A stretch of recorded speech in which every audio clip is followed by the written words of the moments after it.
Kali ini kita akan bahas tentang Ibnu Haysam, yang nama aslinya adalah Abu Ali Al-Hasan bin Hasan bin Haysam, atau dikenal dengan Ibnu Haysam. Di barat ia lebih dikenal dengan nama Al-Hazin. Ia merupakan bapak daripada metode ilmiah modern. Pemikiran-pemikirannya di bidang saintifik ini, metode saintifik, mempengaruhi banyak pemikir barat di kemudian hari. Ibnu Haysam atau Al-Hazin lahir sekitar 330 tahun setelah Nabi Shallallahu Alaihi Wasallam wafat. Ia lahir Basra, Irak pada tahun 965 Masehi. Tinggalnya di Mesir, di dekat dengan Al-Azhar. Ia sempat pindah ke Al-Azhar dan kelihatannya mengajar di sana di universitas tertua di dunia itu, yang didirikan oleh dinasti Fatimiyah di sana. Salah satu sumbangsih terbesar Ibnu Haysam dalam dunia saintifik modern adalah ketika dia merumuskan, menginspirasi lahirnya 5 langkah kerangka sistematis dalam melahirkan pengetahuan, yang hari ini dikenal dalam 5 bab penulisan ilmiah, mulai daripada pendahuluan, landasan teoritis, kemudian metodologi, pengungkapan hasil, dan kesimpulan. Itu ditemukan di lembaga-lembaga pendidikan tingkat tinggi seperti universitas, baik S1, S2 atau S3 menggunakan format ini seluruh dunia. Dan sumbangsih terbesar dia itu tentu saja adalah ketika mengatakan bahwa dalam proses saintifik ini perlu ada teori building sekaligus hypothesis testing atau experimentation. Yang ini dalam bahasa religius disebut dengan syariat dan tarikat. Syariat itu adalah teori building, sedangkan tarikat itu adalah hypothesis testing. Tarikat itu adalah menguji teori-teori syariat. Baik, kita bahas secara spesifik. Pada bab 1, kenapa ada pendahuluan? Pendahuluan itu isinya tentang bagaimana seseorang sebagai makhluk berfikir, sebagai hayawanun natik, melihat fenomena-fenomena, tanda-tanda, ayat keganjilan atau keunikan-keunikan, misteri-misteri yang ada di alam, yang ia secara skeptis punya kemampuan berfikir, punya keraguan, punya keinginan untuk tahu lebih dalam kebenaran yang sesungguhnya. Sebenarnya kenapa ini terjadi? Kok bisa ini ada? Apa penyebabnya?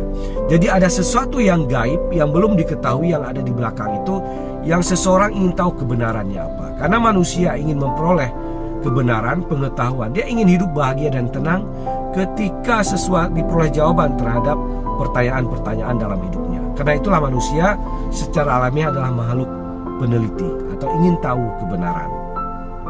Itu di bab 1. Jadi manusia adalah makhluk yang selalu bertanya, melihat, mendengar, dan menangkap gejala-gejala.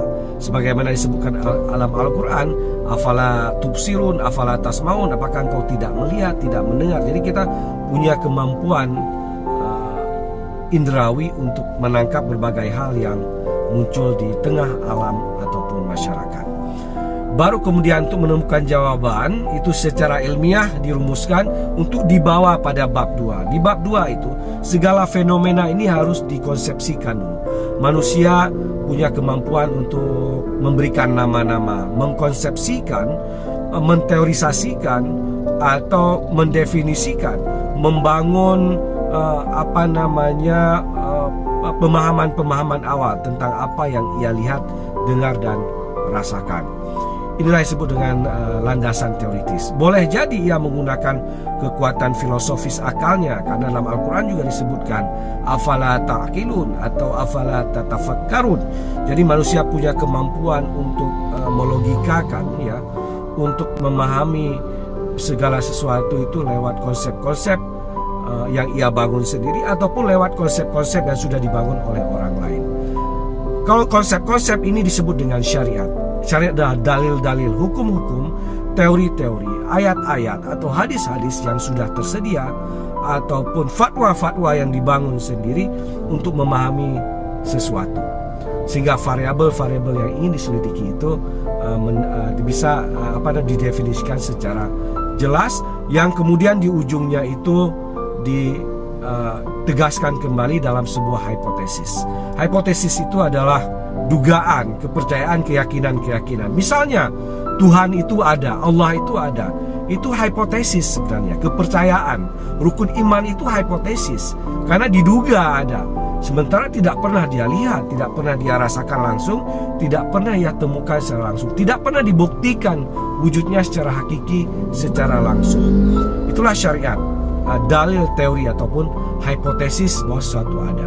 Beragama dimulai daripada dalil-dalil, dogma-dogma, hipotesis-hipotesis atau teori-teori yang dimana kita kemudian diajak untuk membuktikan, mengalami secara langsung lewat sebuah langkah metodologis pembuktian. Dan itu ada di bab 3. Bab 3 adalah menyusun langkah-langkah taktis, prosedur-prosedur yang ketat untuk membuktikan apa yang kita hipotesiskan di bab 2 sebelumnya. Bermacam cara dilakukan, termasuk tentang instrumen apa yang, data apa yang dibutuhkan untuk memahami ini, kemudian instrumen untuk mengambil datanya, kemudian cara pengolahan data, cara penyajian dan alat analisisnya. Itu ada di bab 3. Karena agama berbicara tentang metafisika murni, tentu data diperlukan, ada data-data metafisis di alam sana. Ada alat untuk menangkap data itu yang bersifat iluminatif, ruhiyah. Ada cara alat analisisnya, ada indikator-indikator yang diperkenalkan dalam dunia sofistik ini. Sama juga dengan dunia material atau fisik, dunia sosial, semuanya ada indikasi-indikasi ilmiahnya. Ada kekhasan dalam masing-masing model penelitian ini. Nah, setelah dikumpulkan data, ditempuh jalan untuk mengolah data ini lewat laboratorium spiritual tertentu, maka kemudian akan ditemukan hasil-hasil yang sangat spesifik. Dan itu ada di bab 4. Bab 4 itu adalah hasil dan pembahasan, results. Di sini kemudian seseorang akan mengalami secara langsung, akan melihat secara langsung, akan merasakan secara langsung, akan menemukan secara langsung berbagai hal yang sangat tinggi. Dan itu disebut dengan hakikat. Hakikat adalah temuan-temuan langsung dari proses penyelidikan selama riset spiritual. Dan hakikat ini kemudian, risal ini didiskusikan sedemikian rupa, dipahami sedemikian rupa, dipilah sedemikian rupa, dirasakan sedemikian rupa, sampai melahirkan sebuah teori baru, kesimpulan baru, pengetahuan baru, ataupun dalil hukum-hukum baru. Yang itu disebut dengan kesimpulan di bab 5, yang dalam bahasa religiusnya disebut dengan makrifat. Makrifat adalah sebuah bangunan pengetahuan yang lahir dari proses memverifikasi secara langsung berbagai landasan teori hipotesis sebelumnya lewat sebuah metodologi yang khas. Itulah makrifat. Jadi makrifat itu adalah pengetahuan yang lahir dari pengalaman. Jadi bukan hafalan-hafalan saja, tapi sudah dibuktikan kebenarannya. Boleh jadi hipotesisnya salah, boleh jadi dalil sebelumnya salah, boleh jadi benar. Kalau benar berarti memperkuat kembali teori sebelumnya, sekaligus menambah pengetahuan-pengetahuan baru yang lahir dari proses penelitian. Jadi agama itu adalah sebuah pengalaman ilmiah, pembuktian kelas tinggi.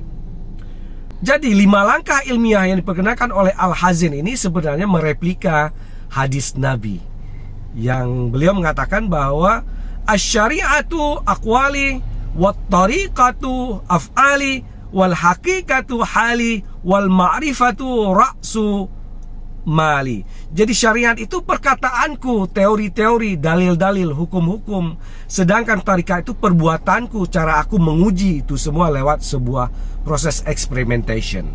Sementara hakikat itu adalah hali, pengalaman batinku, apa yang kurasakan dari semua proses praktik ini.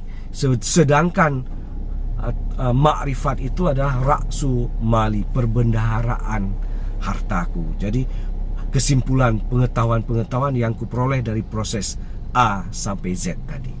Jadi metode ilmiah ada sebenarnya metode yang diambil dari proses beragama secara ilmiah. Itu guys. Assalamualaikum warahmatullahi wabarakatuh.